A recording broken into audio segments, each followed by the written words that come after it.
I'm just going to record this hike that I'm doing up the Cadair Idris walk in Wales, near the sort of Snowdonia area. It's supposed to be an absolutely epic place, and we're going up and around there. It's about 6 miles apparently, but it's supposed to be quite steep. So I'm loaded up with plenty of stuff, my hiking sticks, and let's see how we get on. So just a recap better of the route we're going to do. So we're there now, and the walk goes all the way around here. And we met someone earlier, he said that he thinks that the views here, well, at the top, match those of Snowdon, if not better.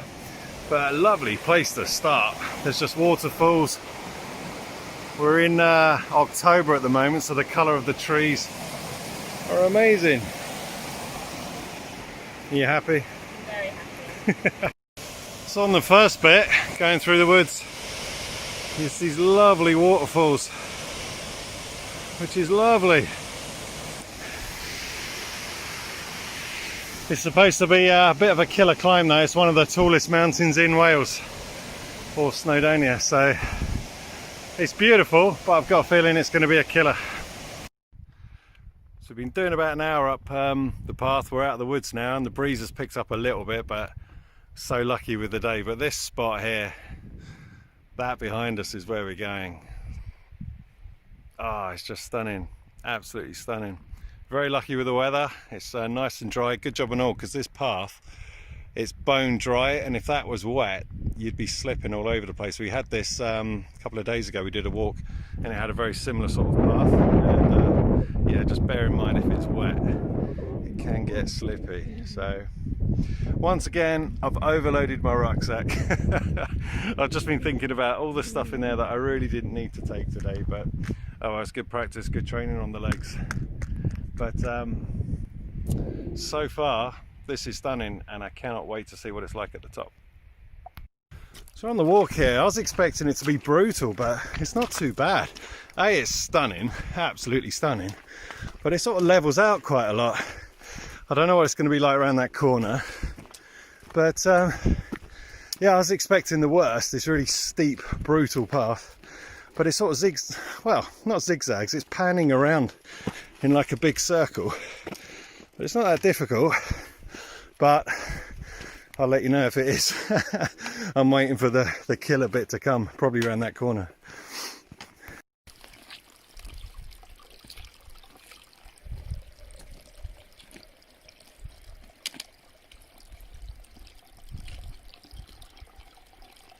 Normally with that kind of walking away shot, the camera would be on a tripod, and I'd have to come back and get it. It's a lot easier just to get your wife to walk towards me now and bring the camera back to me.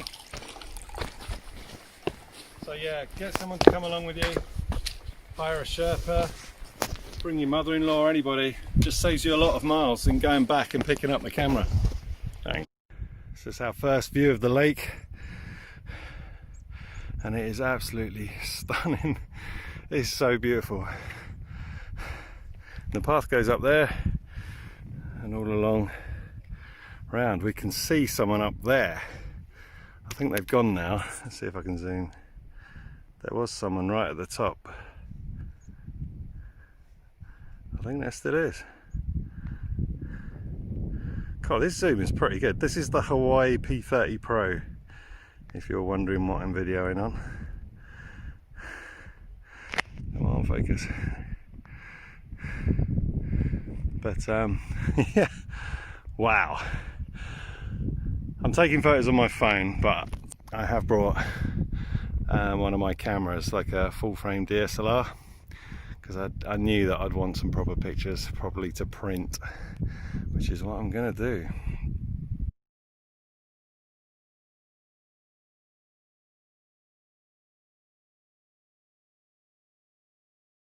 So we've come up over the brow, so the lake was down there, and then when you get to this bit, you can see the other side with this lovely view. It's gone a bit cloudy now, but it's a bit scrambly down there, some really jagged steps, and you have to kind of lunge up a bit.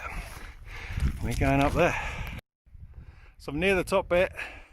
There's just this view here, looking down on it, and we're going and we've just taken some shots on this ledge. It's not too dodgy, it looks worse than it is. Sort of that compressed kind of look with that behind us, but it is something else.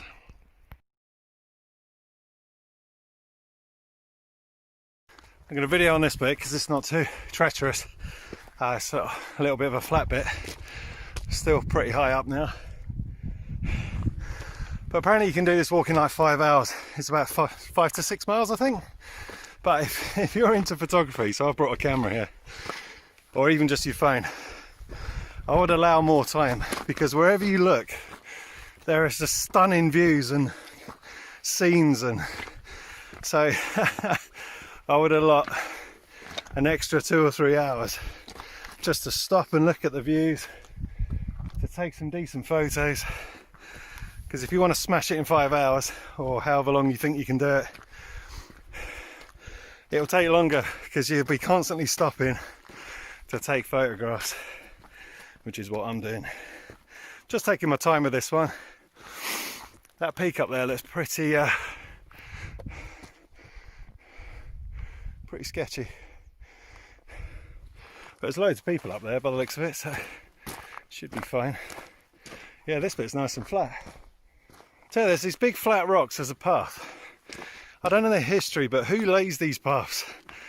It's incredible, all the way to the top. Madness.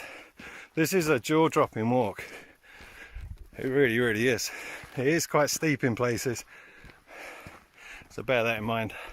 But you kind of can tell that just by looking at where you're going. We're going to stop for some lunch, have a pot noodle and a hot chocolate up there.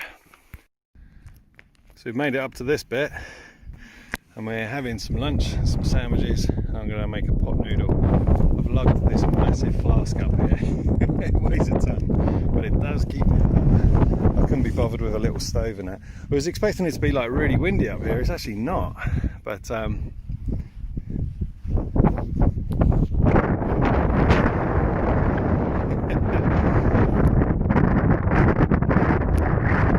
absolutely stunning. I can't really describe it, but yeah, so we're going to have some lunch. So having some lunch up here, as I just said, and I've had some sandwiches, but also a pot noodle, sweet and sour. There's 400 calories in this thing, over 400. So forget your adventure foods that cost £6, £5–6. Pot noodle, and a hot chocolate to warm your hands. What a place to have lunch. It is a bit steep coming up, and it's sort of like quite lungy, if that's even a word. There's sort of big sort of flat rocks you have to lunge up. So we're not some sort of hardcore Mount Everest hikers, but I think you do have to be reasonably fit to get up here, and quite flexible, if that kind of makes sense, because you have to really lunge up some of the sort of jaggedy steep steps and everything. The rest of the path looks pretty straightforward. We can see it all the way across, so hopefully it'll be a nice steady route back down. But yeah, absolutely loving it. I'm going to review all this gear, like these boots especially. This is my second pair. They're so good, but I'll do that another time. But it's worth the hike if you can get up here.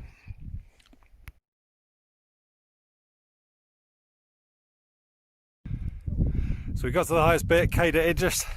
There's the thing, the monument at the top. So there's where we had lunch. Where is it? Over there. And we're going to walk that way back down. It's a shame the sun's gone in now, but yeah, it's alright, but it is beautiful. But this is the tallest bit here anyway, Cadair Idris. So I was just at the summit just there, and I didn't notice this little building down here. It's this strange little building. So handy if you get stuck in a blizzard. Oh, it's a bovvy. Ah. So yeah, if you get stuck up here, there's this cool little building. So you've come down off the top bit. It's quite rocky up there, so you have to watch your step. and now it's like, looks pretty easy really. It's nice and sort of flattened and broad. It's not wet and boggy, which is good. So yeah, we're heading off to up there, and then it'll be downhill from there. It's just starting to drizzle a little bit, but I'm glad we had the nice weather for the other side, looking down on that lake and everything, because that was amazing. But yeah, this path here, nice and easy on the ankles. So we're heading on sort of on the last leg of it now, going down. And good job I've packed all the waterproofs, because at first I like, do we really need to take all the waterproof stuff? And it is starting to come in now, just out of nowhere. The weather said it was going to be okay, but yeah, it's drizzling and it's getting heavier and heavier. So when you're going up mountains and stuff, or anywhere where there's weather extreme conditions, just pack for the worst case scenario. So we got plenty of stuff on us, but at first I was like, oh, if I pack too much. There are a few rocky bits over there that we had to come down. It was quite slippy actually, because it's getting wet now. That's the trouble. Oh, that's a good shot. I'm going to take a photo of that. So on the last leg down now to the car park, and it's pretty steep downwards, and it's quite rocky and shingly and slippy, so it's going to take us quite a while, because you've got to watch every single step. This stuff is quite slippy. You can see the angle it's at. So yeah, the descent down looks pretty steep. So we've just come down this bit, and it was really scrambly. We either took a wrong path, but I don't think we did, because it was on the map. Let's focus. It's all scrambling through those rocks. We held onto that fence a lot because it was pretty tricky, but now we've got onto this bit. Oh, I'm tripping over, and it looks pretty nice. There's these nice flat steps, so hopefully it's like this all the way down, because the bit just now was pretty, yeah, scrambly. You had to really watch every step that you didn't twist your ankle or something, but got these nice flat steps, so hopefully it's like it all the way down. So we've come down that bit, and now it's a different path, but it looks pretty good. Just a nice steady shingly path, and it hooks up to where we started, and the car park is down that way, and there's the route that we went up. Oh, it's focusing on my hand. All up there basically. Come on, focus. We were really fortunate, because when we was up the top it was nice and clear, as you saw, but if we were up there now we wouldn't be seeing anything, and we got caught up in that bit up there earlier and got pretty wet, but we got our waterproofs. So yeah, this is the route down, hooks up there, and then we're going back to the car for a hot chocolate. So near the bottom now, and I've just taken a load of photos of this with my bigger camera. So what I've done is I've done a few pano shots. So what that means is if you put the camera in like portrait and take photos like this, 1, 2, and so on, all the way across, kind of like your mobile phone does, and I've done it to about there.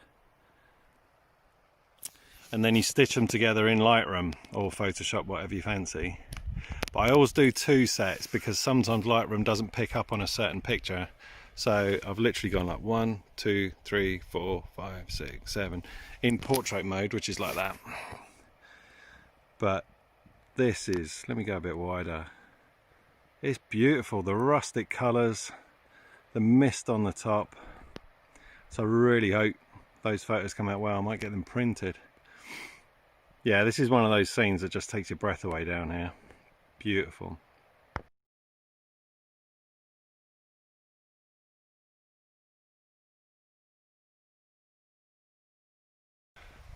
So just coming to the end bit, that's where we hooked up and the path went up that way. So already did the bit going down through the forest. The path has been lovely on this bit, just nice steps. Still can't get over this though. Oh my goodness. Reminds me of that film Skyfall, James Bond. Remember at the end where it's all misty and gloomy? I think that was Glencoe, but yeah, so we've sort of dawdled a lot. I'll tell you what, I'm going to switch to selfie. Hold on. Yeah, so we've dawdled a lot, taking photos. We took our time at the top and had a lovely lunch. hot chocolate, pot noodle, and some sandwiches. So it's one of those routes where you don't want to be like trying to break records, racing sort of thing. Just take it easy, look at the view, take some nice photos even on your phone, and bring some waterproofs. It's funny, it's pretty cold at the top, but as you get lower it's a lot warmer, so the higher you go the colder you get. But yeah, what an amazing walk this is. About 6 miles, 5.5 miles. Some of it is pretty sketchy, sort of scrambling, but yeah, fantastic walk. If those photos turned out well that I took with my camera, I'll put them on the end. Okay, thanks for watching.